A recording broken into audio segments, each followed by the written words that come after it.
Hello everyone, welcome to another video. Today we're going to show you how teachers sketch quadratic graphs so fast.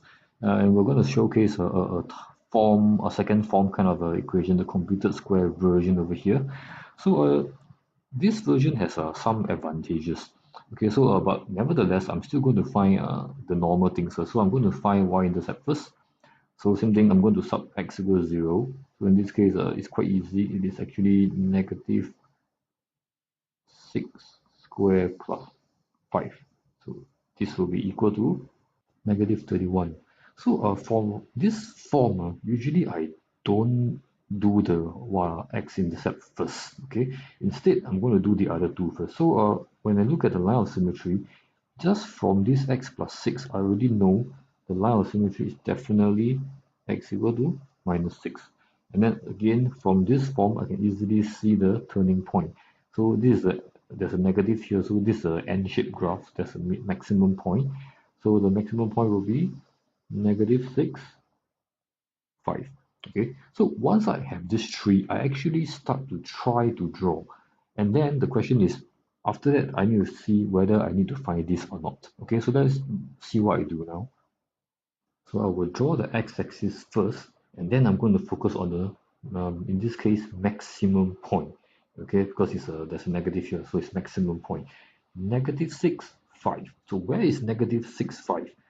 So it's definitely going to be on the left side, right? Negative, and then it's on top. So I'm just going to mark here.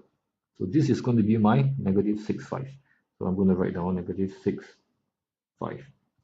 Okay, and it's going to be a maximum point. Okay, then from here, I need to figure out where is that y-axis. So the next thing I'm going to look at is actually the negative 31. So negative 31 is going to be somewhere here, which means the graph needs to cut somewhere around here. So by a law of common sense, it has to come down all the way and cut. It cannot be like going here and cut on top because the y-intercept is negative. So similarly, I'm going to focus on drawing a nice looking one, and whatever it cuts will cut lah.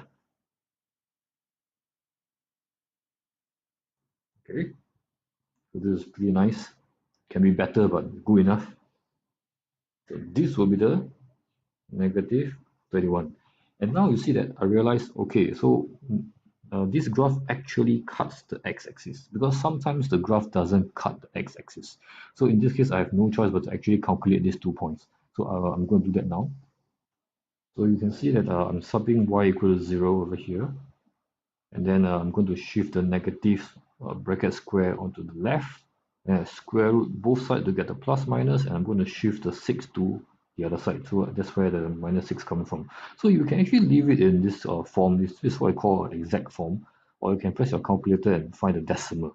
Okay, but whichever it is, these are the 2 points that actually cut the x-axis. But in this case, I'm going to actually count it out because I want to make sure that both numbers, this number and this number, are both negative. Because if you look at my sketch, it's here and here.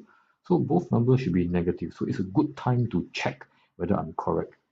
So after pressing the calculator, I realized one of them is negative 3 point something, one of them is negative 8 point something. So both are negative, so it's very likely that I'm correct. So I'm going to label this and this, draw the line of symmetry and label the line of symmetry, and of course label the graph at the very end.